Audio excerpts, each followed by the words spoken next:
Bon, écoutez, très chers viewers cinéphiles, je vais essayer de conclure en cinquième partie cette rétro-net critique 100% spoiler de jeu Vends cher ma peau, voilà.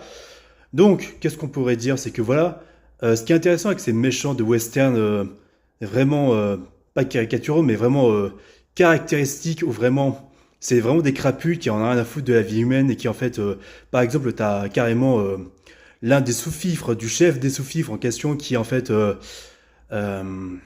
qui va essayer de tuer son boss parce que justement, voilà, ce boss-là en question, celui-ci le tabasse, voilà, il essaie de lui faire la peau. Et t'as justement le sous-fifre principal qui va tuer l'un de,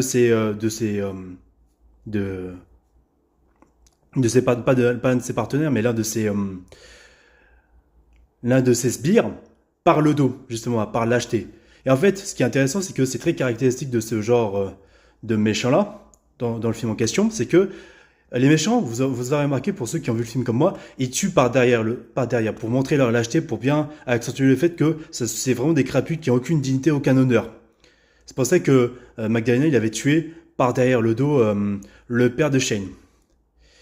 Et Shane, il utilise la ruse, par exemple, en tirant sur des tonneaux, machin, pour enlever une sorte de charrette, voilà, à la fin du film, pour tirer sur Magdalena, une sorte de ruse comme ça. Le fait aussi que Shane y soit rusé, vous souvenez-vous de ce que je vous avais dit par rapport à la bombe dans les mines en question et du chariot de mine en question.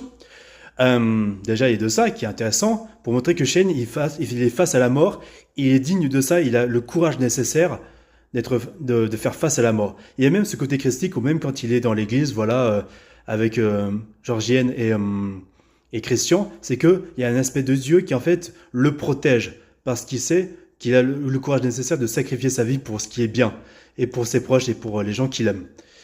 Il y a un côté christique par rapport à ça qui est assez intéressant, même le côté repenti du frère de Magdalena, justement, qui est assez pertinent. Et le frère de Magdalena qui est certes meurt finalement par une balle perdue de son frère qui est méchant, où vraiment il va rejoindre Dieu, c'est avant tout son frère, et puis voilà, enfin le frère du méchant, et puis il meurt. Et cet aspect un peu de rédemption, indirectement parlant, qui retranscrit bien le côté miséricordieux de Dieu, mais le fait aussi que voilà, ils payent pour leurs péchés, mais qui vont peut-être dans un autre monde pour devenir une meilleure version d'eux-mêmes. En fait, je vais faire une dernière partie, encore une fois, de cette critique-là, parce que j'ai encore des choses à dire. Je suis vraiment désolé, hein, vraiment.